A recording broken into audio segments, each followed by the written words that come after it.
నమస్తే, మీరు చూస్తున్నది టీసాట్. నేను శిశిర. రైతు మిత్ర వ్యవసాయ కార్యక్రమానికి స్వాగతం. సమగ్ర వ్యవసాయంలో తీసుకోవాల్సిన జాగ్రత్తల గురించి ఈరోజు మనం మాట్లాడుకోబోతున్నాం. ఈ అంశం గురించి మనతో మాట్లాడేందుకు టీసాట్ స్టూడియోలో ఉన్నారు డాక్టర్ కె చిరంజీవి గారు, శాస్త్రవేత్త, రాజేంద్ర నగర్ నుంచి వచ్చారు. నమస్తే అండి. నమస్తే అండి. Welcome to T-SAT network.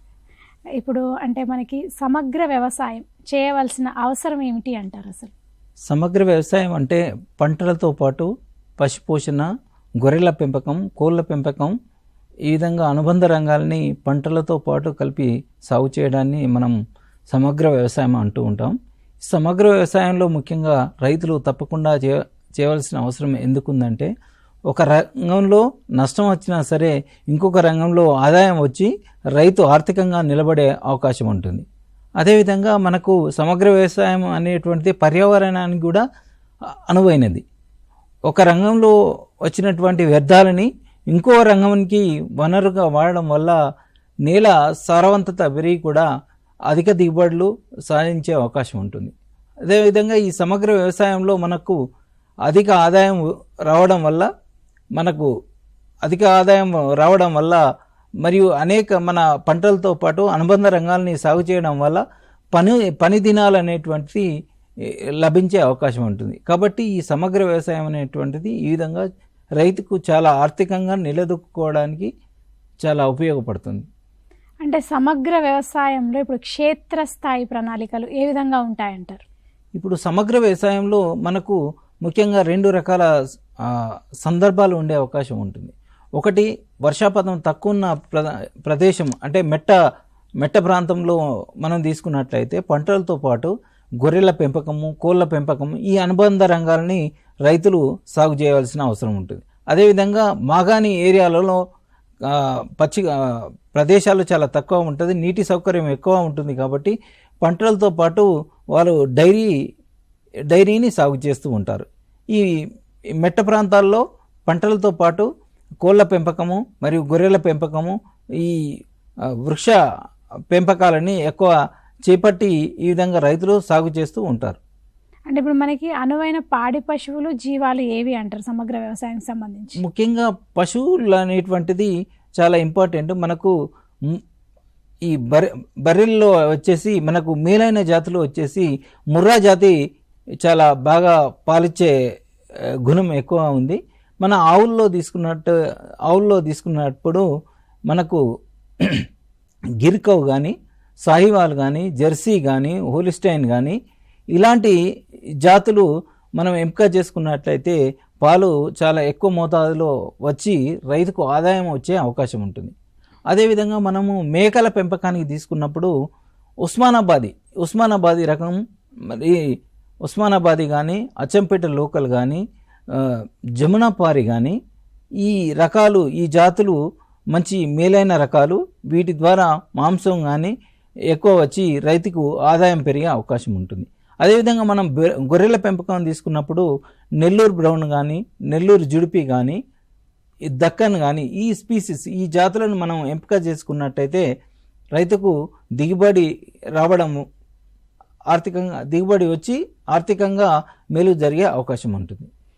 అదేవిధంగా మనకు ఈ కోళ్ళకు సంబంధించి ఒకవేళ కనుక రైతు కోళ్ళను పెంచుకోవాలనుకున్నప్పుడు కోళ్ళ పెంపకానికి సంబంధించి మాంసం కోసం అయితే అసిల్ కానీ, రాజశ్రీ కానీ, ఈ జాతులను ఈ రకాలని మనం ఎంపిక చేసుకున్నట్టయితే మాంసం చాలా మంచిగా ఎక్కువ మోతాదులో వచ్చే అవకాశం ఉంటుంది. అదేవిధంగా గుడ్ల కోసం అయితే గిరిరాజ కానీ, గ్రాంప్రియా కానీ, ఈ గుడ్ల కోసం మనం పెంచుకున్నప్పుడు ఇలాంటి గిరిరాజ కానీ, గ్రాంప్రియా రకాలను మనం కనుక ఎంపిక చేసుకున్నట్లయితే మనకు రైతుకు అధిక లాభసాటిగా ఉండే అవకాశం ఉంటుంది. ఇప్పుడు మనకి సమగ్ర వ్యవసాయంలో వరిని ఎట్లా సాగు చేసుకోవచ్చు అంటారు? ఇప్పుడు ముఖ్యంగా మనకు సమగ్ర వ్యవసాయంలో సుమారు మన తెలంగాణ రాష్ట్రంలో సుమారు 44 నుంచి 45 లక్షల ఎకరాల్లో వరి విస్తీర్ణంలో సాగు అవుతూ ఉంటుంది. వరి పంటను ముఖ్యంగా ఈ వరి పంట ఈ సమ్మర్లో మనం అంటే వేసవి దుక్కులో చేసుకోవడం అనేటువంటిది చాలా ముఖ్యమైనది. కాబట్టి చీడపీడలు ఏదైనా ఉన్నా కూడా మనకు వెళ్ళే అవకాశం ఉంటుంది. ఇప్పుడు ఈ నార్మడి వేసుకునేటప్పుడు రకాల ఎంపిక అనేటువంటిది కూడా చాలా ముఖ్యమైనది. ఫర్ ఎగ్జాంపుల్ మనకు అనువైన రకాలు వచ్చేసి BPT 5204, RNR 15048, KNM 118, KNM 108, KNM 1638. Next ఈ రకాలు అనేటువంటిది వానాకాలం ఖరీఫ్కి అనువైన రకాలు. అదేవిధంగా రబీకి వచ్చేసి యాసంగికి కేఎన్ఎం 118 కానీ, ఎంటీయు 1010 కానీ, ఆర్ఎన్ఆర్ 15048 కానీ ఈ రకాలు అనేటువంటివి చాలా యాసంగికి అనువైన రకాలు. కాబట్టి ఈ రకాల ఎంపిక అనేటువంటిది చాలా ముఖ్యమైన పాత్ర వహిస్తుంది. మనము రకాలు ఎంపిక చాలా ముఖ్యం. అదేవిధంగా రైతులు కూడా హైబ్రిడ్, ఈ మధ్యలో మనకు రైతులు హైబ్రిడ్స్, ప్రైవేట్ హైబ్రిడ్స్ను సెలెక్ట్ చేసుకుంటున్నారు. దానివల్ల ఏంటంటే విత్తనం అనేది చాలా ఇంపార్టెంట్. విత్తనం మంచిగా ఉన్నట్టయితే రైతుకు దిగుబడి వచ్చి చీడపీడల నుంచి రైతు వాటి నుంచి దూరంగా ఉండే అవకాశం ఉంటుంది. విత్తనం ఎంపిక తర్వాత మనం నారు పోసుకుంటున్నాము. నారు పోసుకున్న ఒక 21 ఎంత ఎర్లీగా నాటు వేసుకుంటే అంత బాగుంటుంది. నారు వేసుకున్న 21 రోజుకి మనం నాటు వేసుకోవాలి. ప్రధాన పొలంలో దమ్ము తర్వాత నాటు వేసుకోవడం జరుగుతుంది.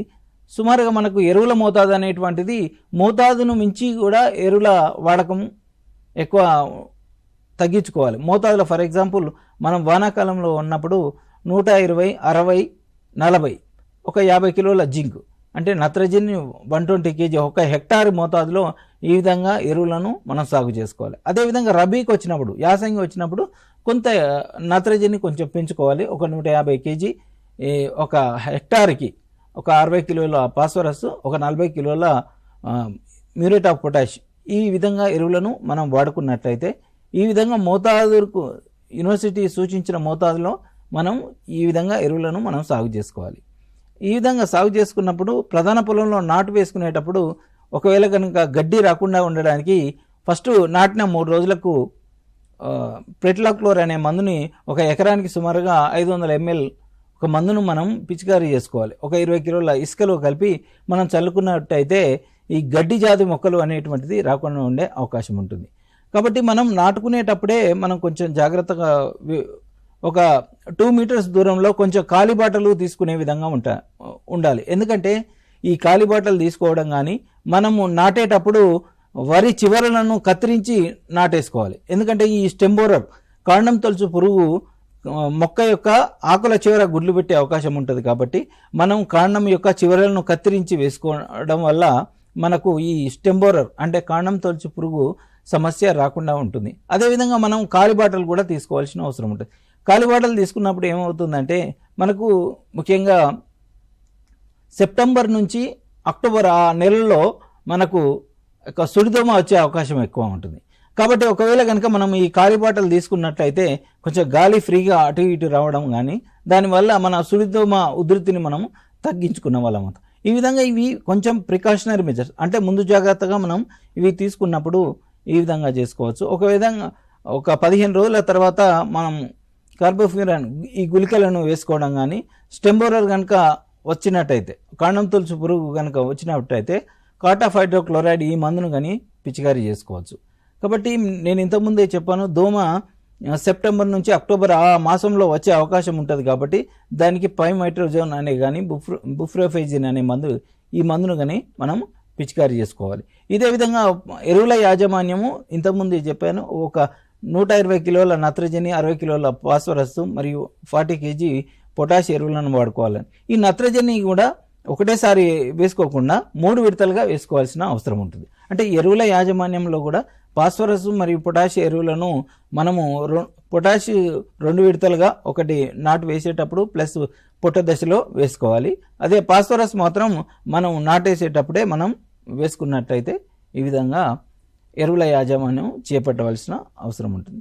ఈ విధంగా మనకు ఈ రకాలు మనకు 120 నుంచి 120 to 125 తర్వాత రోజులు రకాలు ఉన్నాయి. ఈ విధంగా మనకు కోతకు వచ్చే అవకాశం ఉంది. ఇప్పుడు మనకి సమగ్ర వ్యవసాయంలో మొక్కజొన్నని ఏ విధంగా సాగు చేయాలంటారు? ఈ సమగ్ర వ్యవసాయంలో మనకు ముఖ్యంగా మనము రైతులు ఖరీఫ్లో కూడా సాగు చేస్తున్నారు. ఖరీఫ్లో ఇప్పుడు మొక్కజొన్నకు మనకు అనువైన రకాలు వచ్చేసి DHM 117, DHM 119 ఈ రకాలు హైబ్రిడ్ సంకర రకాలు మనకు అందుబాటులో ఉన్నాయి. మంచి దిగుబడినిచ్చే రకాలు. ఇది ఖరీఫ్లో మనం మొక్కజొన్నను సుమారుగా ఈ స్పేసింగ్ అంటే మొక్కకు మొక్క మధ్య 60 సెంటీమీటర్ల దూరము వరుసకు వరుస మధ్య 60 సెంటీమీటర్ల దూరం, మొక్కకు మొక్క మధ్య 20 సెంటీమీటర్ల దూరంలో ఈ విధంగా మొక్కజొన్నను మనం నాటుకుంటాం. ఈ విధంగా మనకు అనువైన రకాలు, సంకర రకాలు చాలా అనువుగా ఉన్నాయి. ఇవి DHM 117 కానీ 119 కానీ ఈ రకాలు వానాకాలంలో కానీ యాసంగిలో కానీ మనం వేసుకోవచ్చు. యాసంగిలో వరి తర్వాత మనం వరి ఏక పంట విధానం కాకుండా వరికి బదులు మొక్కజొన్న వేసుకున్నట్టయితే మనము నీరు కొంచెం ఒక 7-8 తడులలో మనకు మొక్కజొన్న పంట కంప్లీట్ అయ్యే అవకాశం ఉంటుంది. కాబట్టి ఈ విధంగా మనం మొక్కను వేసుకోవడం, ఈ విధంగా చేసుకోవడం. గడ్డి మందులు అట్రజిన్ అనే కలుపు మందును కనుక ఒక్కసారి వేసుకున్నట్టయితే ఈ గడ్డి సమస్య నుంచి కూడా మనం ఆ బారి నుంచి కూడా మనం బయటపడవచ్చు. అదేవిధంగా ఎరువుల యాజమాన్యము, మోతాదులో ఎరువుల యాజమాన్యం మనం వాడుకోవాలి. అదేవిధంగా మనకు మొక్కజొన్నలో కత్తెర పురుగు అనేటువంటిది ప్రధాన సమస్య ఉంటుంది. ఇమామెక్టిన్ బెంజోయిట్ కానీ క్లోరాంట్రనిప్రోల్ కానీ ఒక 0.6 ml 1 లీటర్ నీటికి కలిపి మనం పిచికారీ చేసుకోవచ్చు. ఈ విధంగా మొక్కజొన్నను మంచి రకాలను ఎంపిక చేసుకొని సుమారు 35 నుంచి 40 క్వింటాలు ఒక ఎకరానికి మనం దిగుబడి సాధించుకోవచ్చు. ఈ మొక్కజొన్నను మనం ఖరీఫ్లో వేసుకుంటాం. మరియు రబీలో అయితే వరికి బదులుగా మొక్కజొన్న ఆల్టర్నేటివ్, అంటే ఈ వరికి ఏక పంట విధానం కాకుండా వరి తర్వాత మనం ఈ మొక్కజొన్నను సాగు చేసినట్టయితే ఈ సమగ్ర వ్యవసాయ విధానంలో ఈ పంట మంచి దిగుబడి వచ్చే అవకాశం ఉంటుంది. ఇప్పుడు మనకి సమగ్ర వ్యవసాయంలో పప్పు దినుసులు ఎట్లా సాగు చేస్తారంటారు? ఇప్పుడు మనకు ఈ పంట సాగులో ఒక సీరియల్సే కాకుండా మనము పప్పు దినుసులను కూడా మనం సాగు చేస్తుంటాం. ఈ ఒక పంటలో ఇప్పుడు కంది పంటని ముఖ్యంగా ఈ పత్తిలో మనము అంతర పంటగా సాగు చేసుకోవచ్చు. ఒక 4 వరుసల పత్తి వరుసలకి ఒక వరుస కందిని మనం వేసుకొని ఈ విధంగా సాగు చేసుకోవచ్చు. ఈ కందిలో మనకు అనువైన రకాలు చాలా మంచి రకాలు ఉన్నాయి. PRG 176 కానీ, ఉజ్వల అంటుంటాం, మారుతి కానీ, ICPL ఆశా వెరైటీస్ కానీ, BSMR 736 కానీ ఈ రకాలు మంచి రకాలు, అధిక దిగుబడినిచ్చే రకాలు. కాబట్టి ఈ రకాలని మనము ఈ కంది పంట సాగు చేసుకోవడానికి మనం ఎంపిక చేసుకొని సాగు చేసుకోవచ్చు. అదేవిధంగా మనము ఒకవేళ కందిని ఈ ప్రధాన పత్తి పంటలో అంతర పంటగా మనం సాగు చేసుకోవచ్చు. అదేవిధంగా గ్రీన్ గ్రామ్ను మనం వరి వేసే ముందు కూడా మనము సాగు చేసుకోం, ప్రిసీడింగ్ క్రాప్ అంటాం. ఈ గ్రీన్ గ్రామ్ కానీ WGG, మనకు గ్రీన్ గ్రామ్ అన్నప్పుడు మనకు అనువైన రకాలు వచ్చేసి WGG 42 కానీ MGG 295 రకాలు కానీ, ఈ గ్రీన్ గ్రామ్ ఈ పెసళ్ళు ఈ మంచి రకాలు ఉన్నాయి. ఈ రకాలని మనకు ఒక 30 వరుస మధ్య 30 సెంటీమీటర్ల దూరంలో, మొక్క మధ్య ఒక 15 సెంటీమీటర్ల దూరంలో ఇది నాటుకోవచ్చు. ఈ విధంగా మనకు వరి కంటే ముందు ఈ పెసలు గ్రీన్ గ్రామ్ మనము సాగు చేసుకున్నట్లయితే మనకు రైతుకు సుమారుగా ఒక క్వింటాలు పెసలు వచ్చేసి మనకు 7,000 వరకు ఉంది. కాబట్టి అధిక ఆదాయం వచ్చే అవకాశం ఉంటుంది. అదేవిధంగా మనకు వరి మాగాణంలో కూడా ఈ గ్రీన్ గ్రామ్ కానీ బ్లాక్ గ్రామ్ కానీ సాగు చేసుకోవచ్చు. ఈ బ్లాక్ గ్రామ్ వచ్చేసి మనం ఎక్కువ వరి మాగాణంలో యాసంగిలో మనం సాగు చేసుకుంటాం. ఈ బ్లాక్ గ్రామ్ కూడా LBG ఈ వెరైటీస్, LBG కృష్ణయ్య కానీ LBG 13 కానీ ఈ రకాలు మంచి రకాలు ఉన్నాయి బ్లాక్ గ్రామ్లో, మినుముల్లో. కాబట్టి ఇది కూడా మంచి సాగు చేసి మనం రైతులు అధిక ఆదాయాన్ని పొందవచ్చు. అంటే మనకి ఇప్పుడు నూనె గింజల పంటల్లో అనువైన రకాలు ఏంటి అంటారు? మనకు నూనె గింజలు అన్నప్పుడు మనకు ఖరీఫ్లో కనుక మొక్కజొన్న వేసుకొని రబీలో మొక్కజొన్న హార్వెస్ట్ తర్వాత మొక్కజొన్న స్థానంలో మనము వేరుశెనగ పంటను వేసుకోవచ్చు. ఈ వేరుశెనగ పంటలో అత్యధిక అనువైన రకాలు వచ్చేసి మనకు కదిరి 6 కానీ, కదిరి 7 కానీ, హరితాంధ్ర కానీ, ఈ ట్యాగ్ 24 కానీ, కదిరి లేపాక్షి 1812 కానీ ఈ రకాలు మంచి రకాలు. ఈ రకాలని కూడా రైతులు సాగు చేసుకున్నట్లయితే అధిక దిగుబడి వచ్చే అవకాశం ఉంటుంది. అదేవిధంగా ఈ కరీంనగర్ ప్రాంతంలో మనకు రబీలో మన నువ్వులను రైతులు సాగు చేస్తున్నారు. ఈ రైతులు నువ్వులు ఎలమంచలి 66 కానీ, శ్వేత కానీ ఈ రకాలు నువ్వుల్లో మంచి రకాలు, చాలా అధిక దిగుబడిని ఇచ్చే రకాలు. కాబట్టి రైతులు కూడా ఇలాంటి రకాలను మనము సాగు చేస్తే అధిక ఆదాయం, అధిక దిగుబడి వచ్చి రైతుల ఆదాయం పెరిగే అవకాశం ఉంటుంది. అదేవిధంగా సౌత్ తెలంగాణలో మనకు తాండూరు కానీ ఈ రంగారెడ్డి డిస్టిక్లో కానీ సాఫ్లవర్ మంజీరా కానీ నోరి6 కానీ రాజేశ్వరి కానీ ఇవి మంచి అనువైన రకాలు. సాఫ్లవర్లో కూడా ఈ రకాలని మనం సాగు చేసినట్టయితే రైతుకు అధిక ఆదాయం వచ్చే అవకాశం ఉంటుంది. కాబట్టి ఈ కుసుమలు, సాఫ్లవర్ అంటే మన కుసుమలు, ఈ కుసుమ పంట కూడా నూనె గింజల పంట. ఈ రకాలను సాగు చేసుకున్నప్పుడు రాజేశ్వరి కానీ TSF1 తాండూర్ సాఫ్లవర్ 1 అంటాం, అది మన యూనివర్సిటీ రిలీజ్ చేసినటువంటి వెరైటీ. మంజీరా కానీ TSF1 కానీ రాజేశ్వరి కానీ ఈ రకాలు కుసుమ పంటలో మంచి దిగుబడినిచ్చే రకాలు. ఈ రకాలను కనుక రైతులు సాగు చేసినట్టయితే రైతుకు ఆదాయం వచ్చే అవకాశం ఉంటుంది. కాబట్టి వేరుశెనగ కానీ నువ్వులు కానీ కుసుమ కానీ ఈ రకాలను మనము సాగు చేసినట్టయితే ఖరీఫ్లో మేజ్ చేసుకొని యాసంగిలో ఈ రకాలను కనుక మనం సాగు చేస్తే రైతుకు ఆదాయం వచ్చి అధిక దిగుబడి ఆదాయం సుస్థిరంగా ఉండే అవకాశం ఉంటుంది. అంటే ఇప్పుడు మనకి పశువుల ఈ పాల ఉన్నతికి మనం దానాను ఏ విధంగా వాడాల్సి ఉంటుంది అంటారు? ముఖ్యంగా పశువుల దానా అనేటువంటిది ఈ పాల ఉత్పత్తికి చాలా ఉపయోగపడుతుంది. ఇప్పుడు పాలు కానీ పాలలో వెన్న శాతం పెరగడానికి కూడా చాలా ఉపయోగంగా ఉంటుంది. ఈ దానా అనేప్పటికీ సుమారుగా ఒక పశువుకి పచ్చి మేత అనేటువంటిది ఒక రోజుకు 30 నుంచి 40 కేజీల గ్రీన్ ఫాడర్ ఇవ్వాల్సిన అవసరం ఉంటుంది. అదేవిధంగా డ్రై ఫాడరు 5 to 6 కేజీ డ్రై ఫాడరు అంటే ఎండుగడ్డి అవసరం అవుతుంది. అదేవిధంగా దానా కూడా ఈ సమగ్ర వ్యవసాయంలో ముఖ్యంగా ఏంటంటే రైతులు వాళ్ళే తయారు చేసుకొని వాళ్ళంతటా వాళ్ళే ఈ దానాను తయారు చేసుకొని బయట ఖర్చులను మనం తగ్గించుకోవచ్చు. ఒక రంగంలో వచ్చినటువంటి వ్యర్థాలను ఇంకో రంగంలో మనం వాడుకోవచ్చు. ఇంకో రంగంలో వనరుగా వాడుకొని ఫర్ ఎగ్జాంపుల్ మన రైతులు మొక్కజొన్న వేసుకున్నారు. ఇప్పుడు పశువుల దానా ఒక 100 కిలోల దానా తయారు చేయాలంటే బయటికి వెళ్ళి వారు బయట కొనడం కంటే వాళ్ళే వాళ్ళ స్వతహాగా తయారు చేసుకునే అవకాశం ఉంటుంది. ఫర్ ఎగ్జాంపుల్ ఒక 100 కేజీల దానా తయారు కావాలంటే ఒక 30 కేజీల మొక్కజొన్న, ఒక 30 కేజీల పిండి, మనకు గ్రౌండ్ నట్ ఉంటుందిగా, వేరుశనగను మనము మిల్లింగ్ చేయడం వల్ల ఆయిల్ తీయడం వల్ల చెక్క వస్తుంది.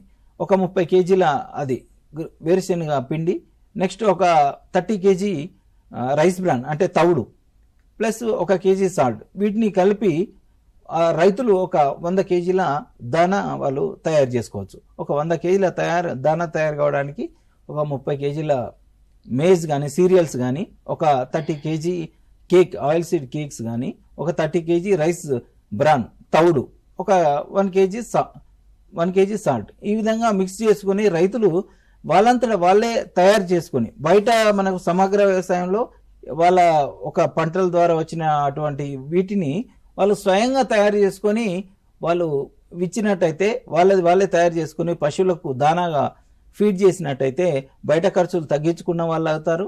అదేవిధంగా పాల ఉత్పత్తి కూడా పెరిగే అవకాశం ఉంటుంది. కాబట్టి ఈ దానా అనేటువంటిది చాలా ఉపయోగం, పాల ఉత్పత్తికి చాలా శ్రేష్టంగా ఉండే అవకాశం ఉంటుంది. ఇప్పుడు మనకి గొర్రె మేకల యాజమాన్యం ఎట్లా చేసుకోవచ్చు అంటారు? ఇప్పుడు సమగ్ర వ్యవసాయంలో గొర్రెలు కానీ మేకలు కానీ మెట్ట ప్రాంతంలో ఈ రంగాలని మనం సాగు చేసుకోవాల్సిన అవసరం ఉంటుంది. మెట్ట వర్షాభావం తక్కువ ఉన్న ప్రదేశాల్లో ఇది ఒక గొర్రెల పెంపకం అనేటువంటిది ఒక వనరుగా ఉండే అవకాశం ఉంటుంది. కాబట్టి ఈ గొర్రెలను మనము ఓపెన్ గ్రేజింగ్, మెట్ట ప్రాంతాల్లో కొంచెం పచ్చిక బయళ్ళు ఉంటాయి, ఖాళీ ప్రదేశాలు ఉంటాయి. కాబట్టి రైతులు మేపుకున్న తర్వాత సాయంత్రం వేళలో ఈ దానాన్ని మనం ఈ గ్రాస్ని కానీ దానాన్ని కానీ సుమారుగా 200 గ్రాముల నుంచి 200 to 250 గ్రామ్స్ దానా ఫీడ్ చేసే అవకాశం ఉంటుంది. దానివల్ల ఈ మంచి గొర్రెలు కానీ మేకలు కానీ ఏపుగా పెరిగే అవకాశం ఉంటుంది.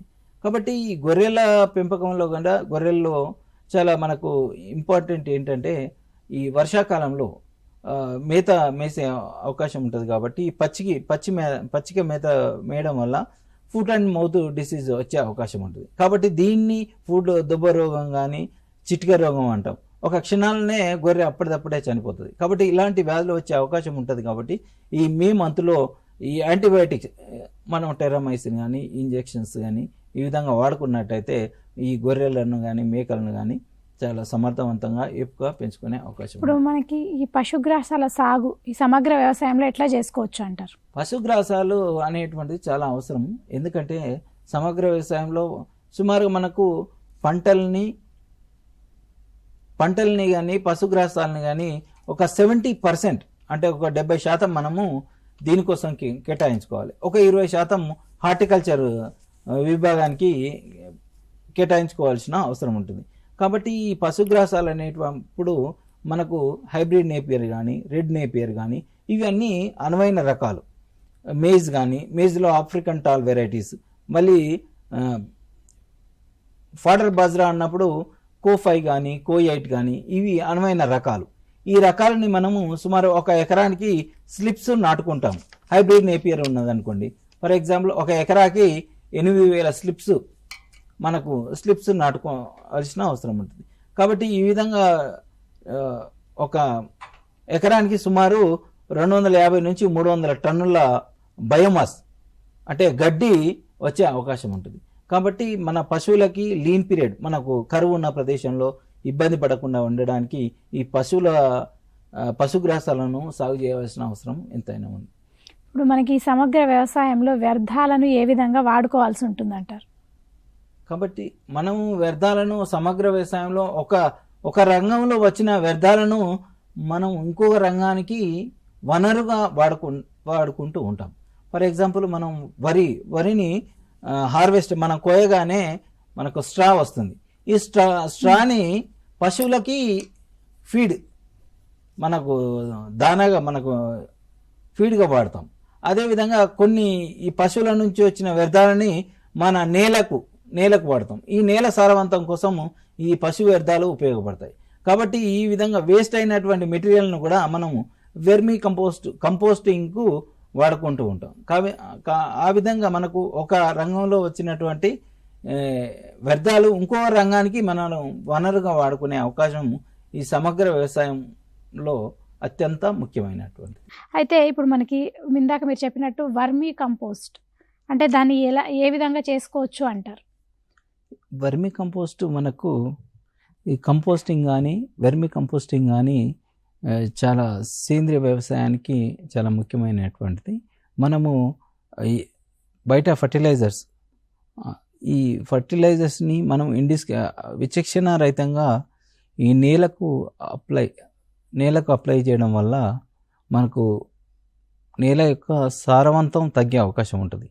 కాబట్టి ఈ నేల యొక్క సారవంతం పెంచడానికి భవిష్యత్తులో ఈ నేల గతంలో మనము 1950లో మనము ఈ మొక్కలకు కావాల్సిన న్యూట్రియంట్స్ కోసం మనము షీప్ పెన్నింగ్ కానీ అంటే ఈ షీప్ పెన్నింగ్ పచ్చిక గొర్రెలను పెన్నింగ్ చేయించేవాళ్ళం ఎండాకాలంలో. కాబట్టి ఆ టైంలో మనకు సెకండ్ రెవల్యూషన్, మనకు గ్రీన్ రెవల్యూషన్ తర్వాత ఈ ఎరువులను మనం ఇష్టం ఉన్నట్టు వాడుతూ ఉన్నాం. సుమారుగా ఒక హెక్టార్కి 150 kg ఎరువులను ఇప్పుడు వాడుతున్నాం. ఈ విధంగా ఎక్కువ ఎరువులను వాడడం వల్ల నేల యొక్క సారవంతం తగ్గే అవకాశం ఉంటుంది. కాబట్టి ఈ నేలను భవిష్యత్ తరానికి నేల సారవంతంగా ఉండేందుకు ఈ సేంద్రియ ఎరువుల వాడకం చాలా అవసరం ఉంటుంది. ఈ సమగ్ర వ్యవసాయంలో మనం ఈ సేంద్రియ ఎరువులను వాడే అవకాశం ఉంటుంది. ఎందుకంటే మనం ఈ పశువులను వీటిని ఈ పంటలతో పాటు మనము సాగు మనం పశువులను ఇవి పెంచుకుంటున్నాం కాబట్టి వాటి నుంచి వచ్చిన వ్యర్థాలను మనం నేలకు అప్లై చేసే అవకాశం ఉంటుంది. అదేవిధంగా మనం వెర్మీ కంపోస్టింగ్ కూడా మనం చేసుకున్నట్టయితే చాలా ఉపయోగంగా ఉంటుంది. వెర్మీ కంపోస్టు అనగానే మనకు ఈ వెర్మీ కంపోస్ట్లో సూక్ష్మజీవులు కానీ మనం వానపాములు ముఖ్యమైనటువంటి పాత్ర పోషిస్తాయి. వానపాములకు వచ్చేసప్పటికీ ఐసినా ఫోర్టిడా కానీ యుడ్రిల్లస్ యుజినే కానీ పిరియోనిక్స్ ఎక్స్కావేటస్ ఈ జాతులు ఈ వానపాము రకాలని మనము ఎక్కువ వాడుకోవాల్సిన అవసరం ఉంది. ఈ రకాలు ఏంటంటే నేను చెప్పిన ఐసినా ఫోర్టిడా కానీ యుడ్రిల్లస్ యుజినే కానీ పిరియోనిక్స్ ఎక్స్కవేటర్స్ కానీ non burrowing type of earthworms అంటాం. అంటే మనకు బయట మనం బయట చూస్తూ ఉంటాం, అవి నేలలో రంధ్రాలు చేసి లోపల జీవిస్తాయి. కాబట్టి అవి ఏంటంటే నేలను తింటాయి. అదే ఈ ఐసినా ఫోర్టిడే కానీ యుడిలస్ యూజినే కానీ పిరియోనిక్స్ ఎక్స్కవేటర్స్ కానీ ఈ సేంద్రియ పదార్థాన్ని తిని ఎక్స్క్రీటా రూపంలో ఎక్స్క్రీట్ చేస్తాయి. అది in the form of vermi castings రూపంలో ఎక్స్క్రీట్ చేస్తాయి. కాబట్టి దాన్ని మనం వెర్మీ కంపోస్ట్ అంటాం. దీనివల్ల ఇప్పుడు మనకున్నటువంటి ఒక ఈ రెసిడ్యూస్ ఉన్నాయనుకోండి, మనము వరి కానీ మొక్కజొన్న కానీ ఈ రెసిడ్యూస్ను జనరల్గా పశువులకు మేతగా ఇస్తాం. కాబట్టి ఇంకా మిగిలిపోయిన అవశేషాలని క్రాప్ రెసిడ్యూస్ని కింద ఒక లేయర్గా పరిచి దానిపైన ఎర్త్ వామ్స్ మనం రిలీజ్ చేస్తాం.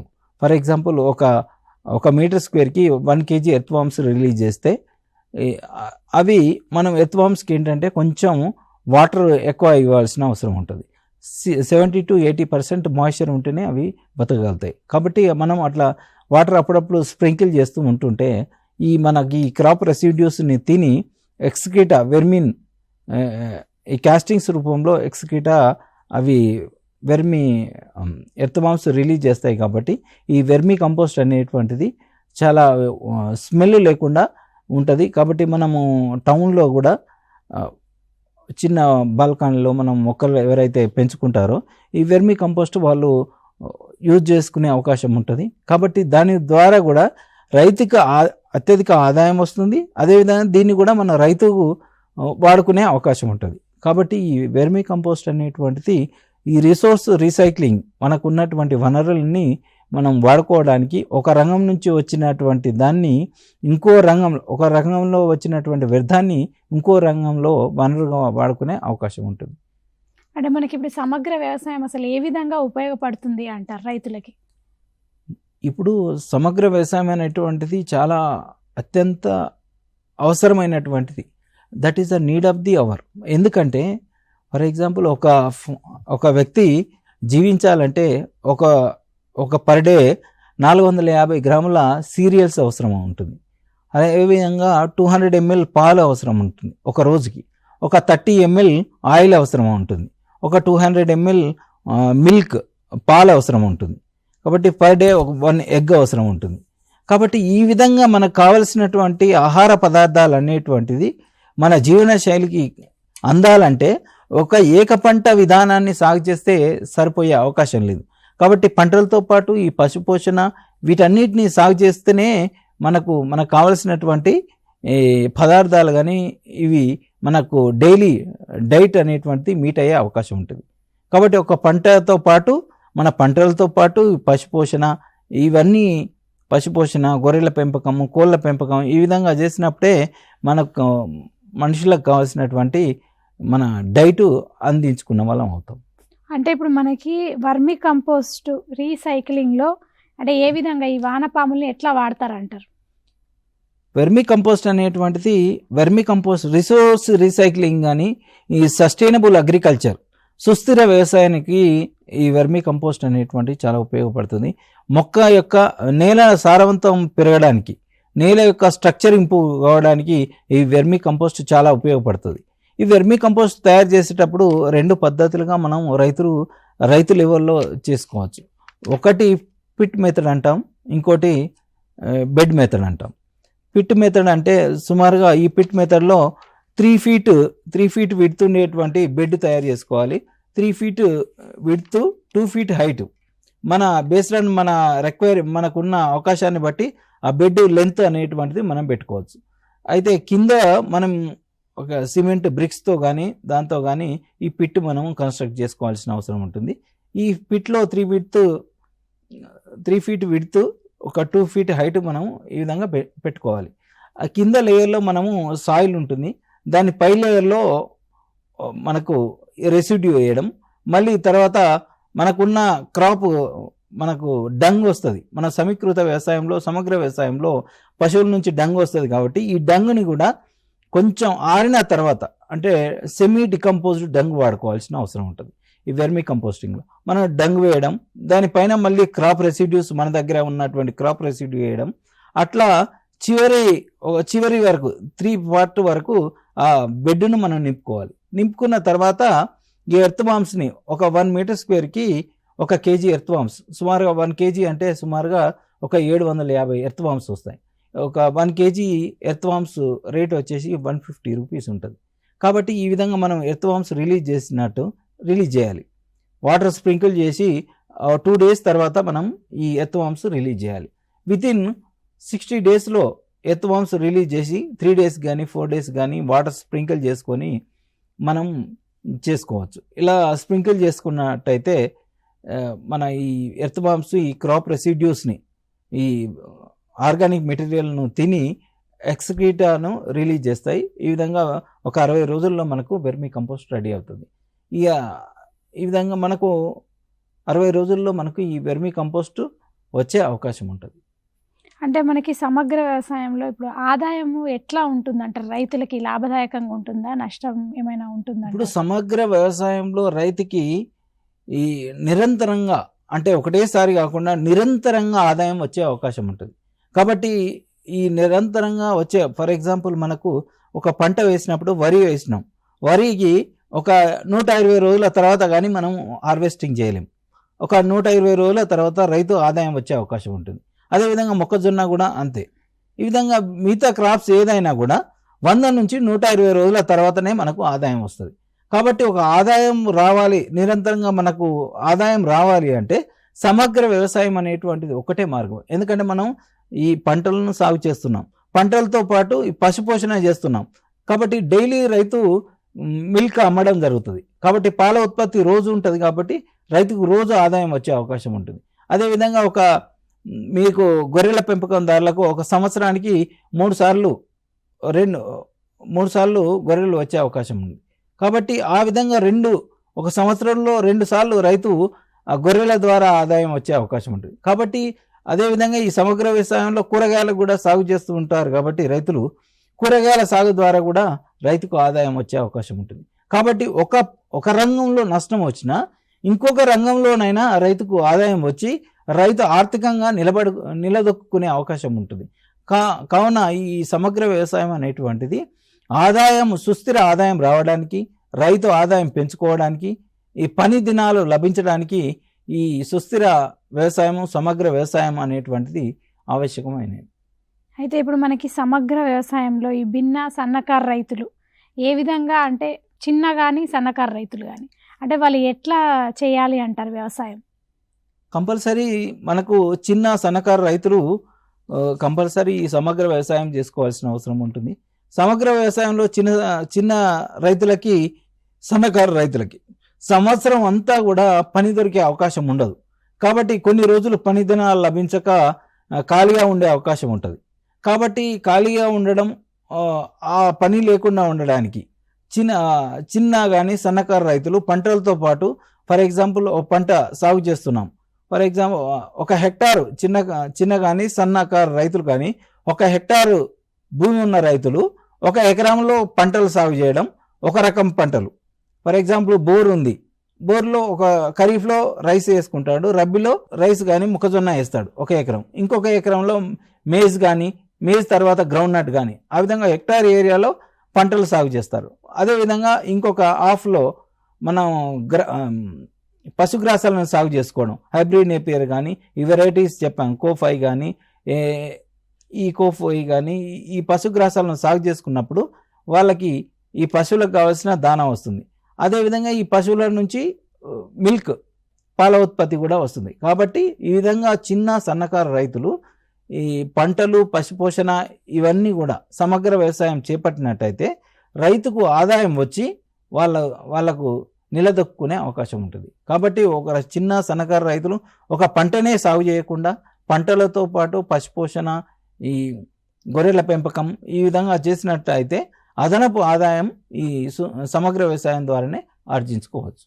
అంటే మనకి ఇప్పుడు సమగ్ర వ్యవసాయంలో పంటల ఎంపిక ఏ విధంగా చేయాలి అంటారు?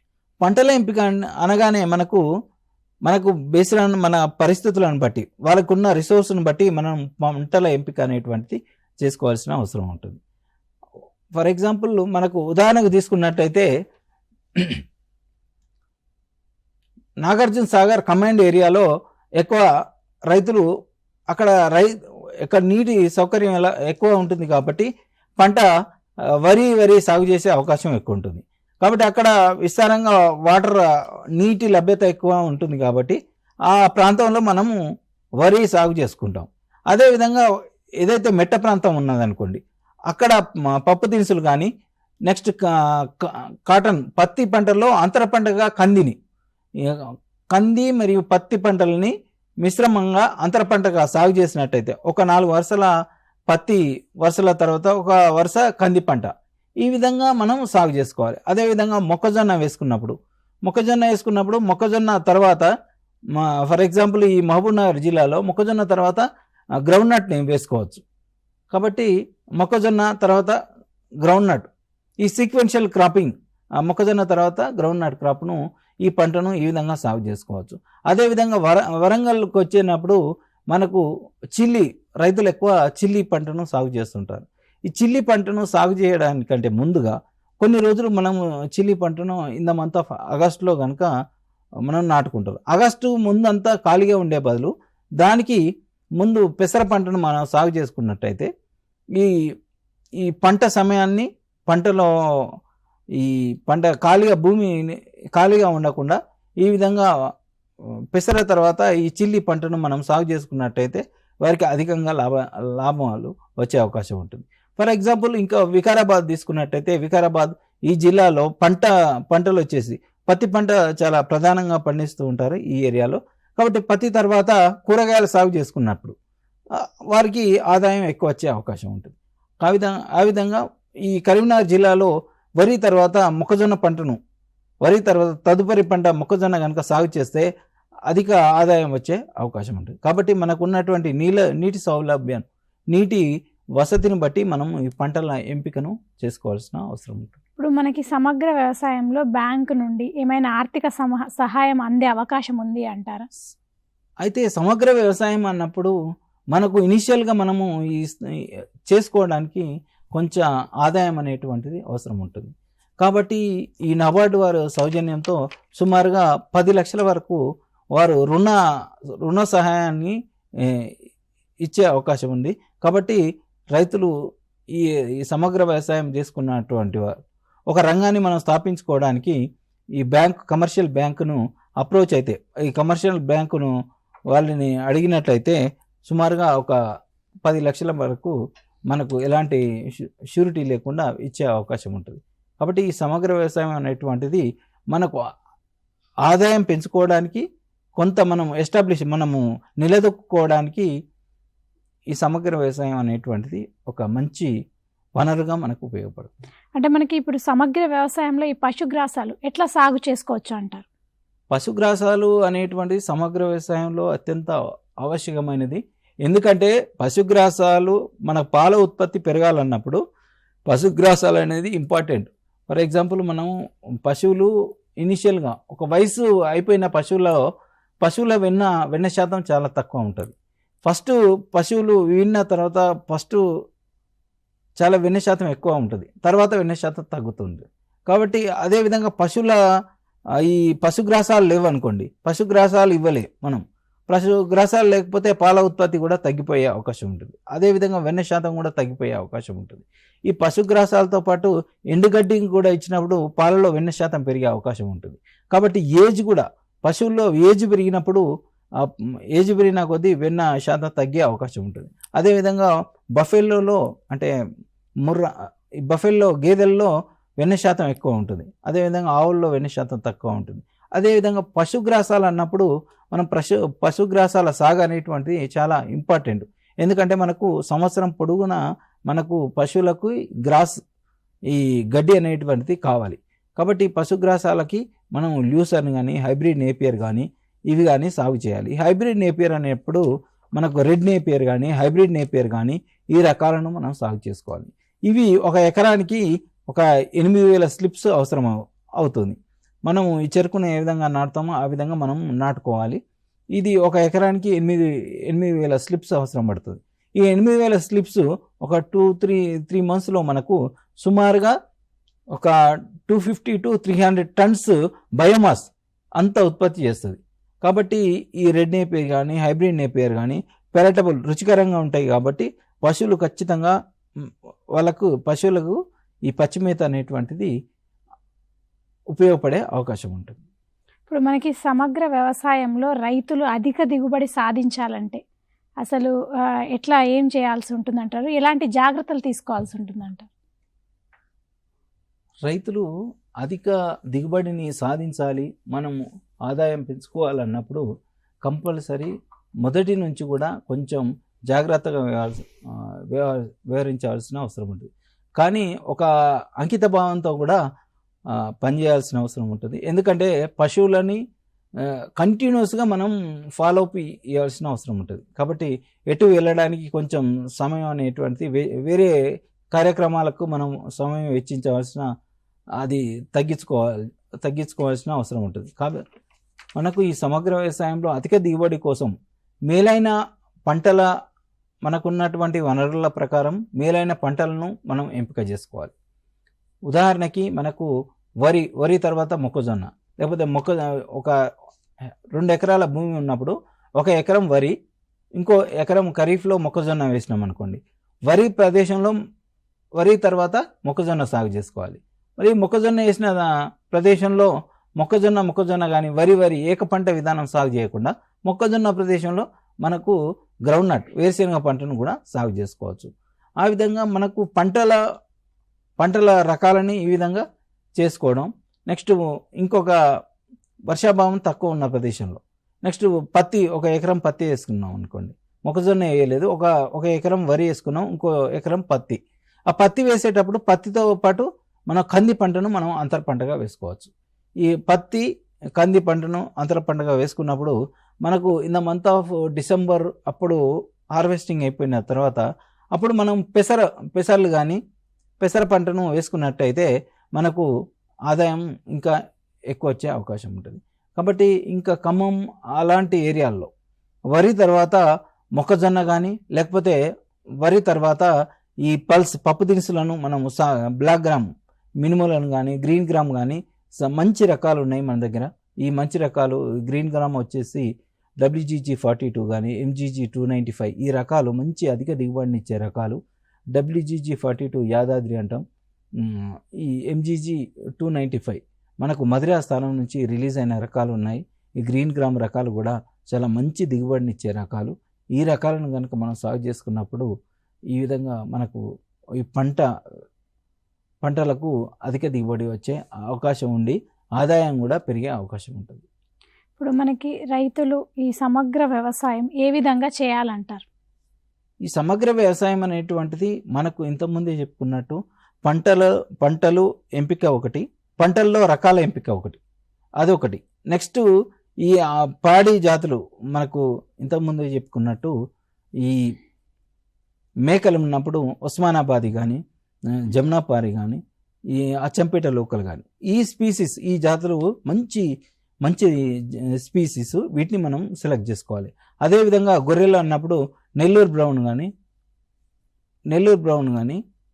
నెల్లూరు జుడిపి కానీ ఈ దక్కన్ కానీ ఈ స్పీసీస్ మంచివి. అదేవిధంగా కోళ్ళను మనం కోళ్ళ పెంపకంలో అసీలు కానీ రాజశ్రీ కానీ ఈ మాంసం కొంచెం చేసుకున్నప్పుడు మాంసం కోసం వీటిని మనం పెంచుకోవాలి. అదేవిధంగా గుడ్ల కోసం అన్నప్పుడు రాజశ్రీ కానీ గ్రామ్ ప్రియ కానీ ఈ గుడ్ల కోసం సాగు చేసుకోవచ్చు.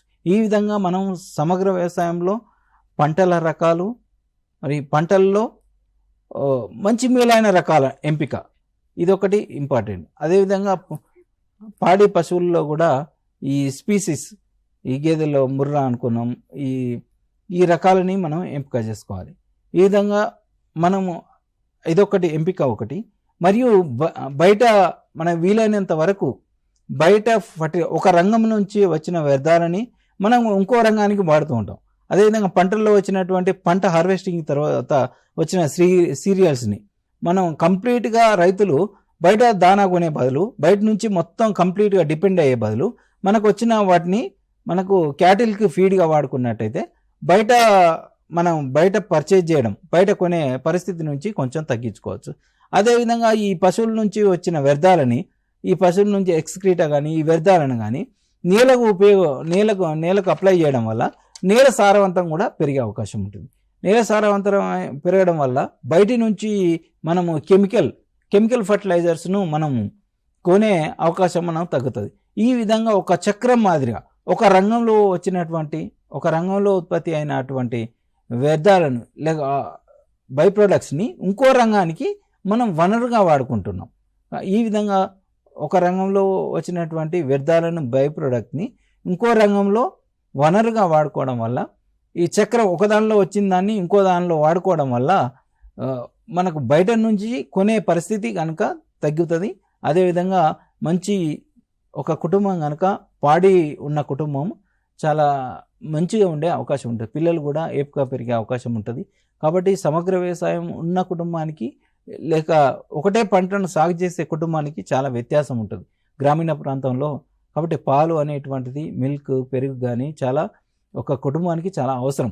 కాబట్టి ఒక పంట సాగు చేయడమే కాకుండా పంటతో పాటు ఈ పశుపోషణ కనుక మనం ఫాలో అయినప్పుడు రైతులకి చాలా మేలైన లాభం ఉండే అవకాశం ఉండి ఆ కుటుంబం సుస్థిరమైన ఆదాయం పొందే అవకాశం ఉండి అధిక పని దినాలు ఉండే అవకాశం ఉండి సమయాన్ని సద్వినియోగపరిచే అవకాశం ఉంటుంది.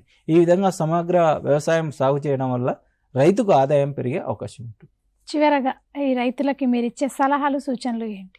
తప్పకుండా మనము రైతులు ఒక పంటనే సాగు చేయకుండా, ఒకే పంట మీద ఆధారపడకుండా తప్పకుండా మీరు సమగ్ర వ్యవసాయ పద్ధతులను కనుక మనం సాగు చేసుకున్నప్పుడు రైతులకు ఆదాయం పెరిగి మనకు ఆదాయం పెరగడంతో పాటు నేల యొక్క మృత్తిక యొక్క లక్షణాలు పెరిగి మనకు మన నేల సారవంతమయ్యే అవకాశం ఉంటుంది. ఈ విధంగా మనం నేల సారవంతంతో పాటు మన ఆహార భద్రతను మనం సాధించాలంటే మీరు ఒక పంటనే సాగు చేయకుండా సమగ్ర వ్యవసాయం సాగు చేసినప్పుడు మనకు రైతుకు ఆదాయం ఎక్కువ వచ్చి సుస్థిరమైన అత్యధిక పని దినాలు లభించే అవకాశం ఉంది.